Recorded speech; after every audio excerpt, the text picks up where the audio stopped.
EU-Ukraine summit to deepen ties as shelling worsens. EU leaders will meet Ukraine's President Petro Poroshenko shortly to discuss trade and peace efforts as heavy shelling intensifies in the east.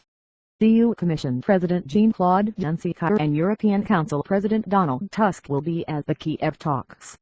Ukraine wants EU peacekeepers to help enforce a ceasefire agreed with pro-Russian rebels, but the EU is reluctant to engage in such a mission. International observers report intense shelling near the city of Mariupol.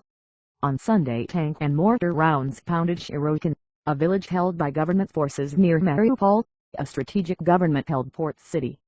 The OSCE observers said it was the most intense shelling since fighting began in the area in mid-February. Heavy weapons including tanks were spotted in rebel-held areas nearby, the OSCE said.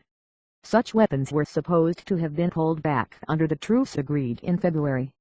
The Kiev talks are the first between Mr. Poroshenko and EU leaders since a key EU-Ukraine association agreement was signed last June. The EU agreed to delay implementing the deal until January 2016, in response to Russian complaints. Russia is suspicious of the agreement, arguing that free trade could turn Ukraine into a conduit for cheap goods flooding into Russia. Calls for reform. The EU is anxious for Ukraine to enact far-reaching economic reforms to tackle unsustainable debts, inflation and widespread corruption.